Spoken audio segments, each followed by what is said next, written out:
Hello everyone. In today's video, we're gonna talk about accounting and bookkeeping for intellectual property and legal services industry. Here are some few points that we'll cover in this video. We'll start with client billing and invoicing, then we'll come to expense tracking, trust accounts, revenue recognition, payroll and benefits, tax compliance, financial statements, bank reconciliation, client trust accounting, and cash flow management. So let's start with client billing and invoicing. In this, you have to ensure that all the billable hours and expenses are accurately recorded as per their categories, and the invoices are sent promptly to your clients.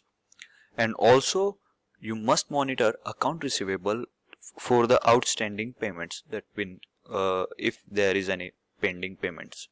Expenses tracking. In this, you have to record all the business expenses, including your office rent, utilities, legal software subscriptions, and if you are having some marketing, then their marketing cost, and any overhead expenses.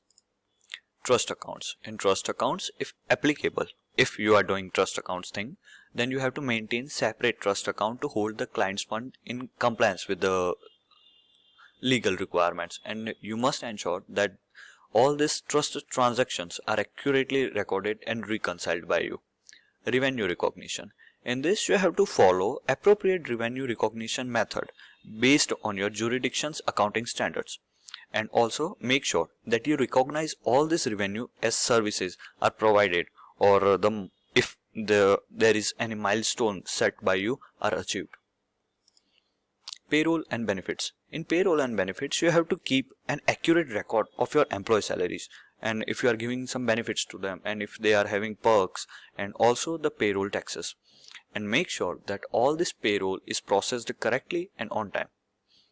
Tax compliance. In tax compliance, you have to maintain and record the income and expenses for your tax purposes, and ensure that all these tax fillings, including your income tax, sales tax, and payroll taxes, are completely accurate and they are done on time.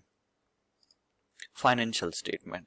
In financial statement, you have to prepare a regular financial statements, including income statement, balance sheets, the cash flow statements, and this statement will provide you an insight into your financial health. Bank reconciliation. In bank reconciliation, you have to reconcile your bank statement regularly to make sure that there are no errors and your records are appropriate and they are correct. Client trust accounting. If you are managing any client trust accounts, then you have to make sure that these accounts are properly maintained by you, and you have to record all the transactions that are happening in client trust account appropriately and correctly, so there is no any error, and make sure that you are comply with legal requirements in this. Cash flow management. In cash flow management, you have to monitor the cash flow to ensure that you have enough liquidity to cover the overhead expenses if there have any overhead expenses, or if any unwanted expenses happen.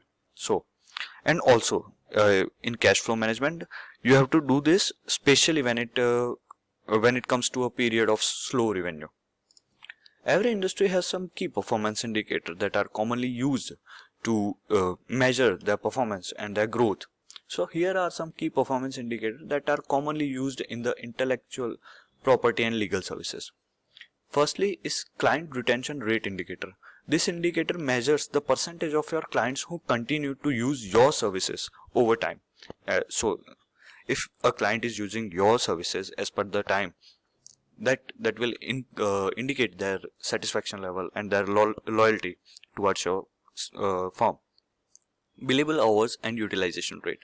This indicator measures the number of billable hours worked by attorneys and your staff, as well as the utilities rate. Average revenue per client. This indicator calculates the average revenue generated per client, and this can help you to identify high value clients and the future opportunities for upscaling your services. Profit margins. This indicator calculates and track the profitability of your services by comparing revenue to expenses, how much you are generating and how much you are expanding on that.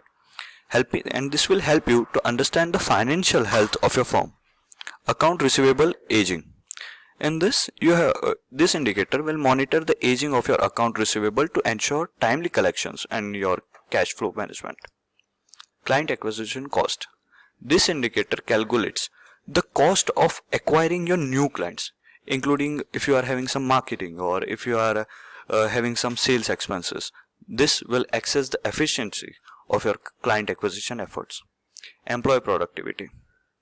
In employee productivity indicator, this will measure the productivity of your attorneys and the staff by analyzing their working hours and their and how many cases they have managed or how many tasks they have been completed by the time.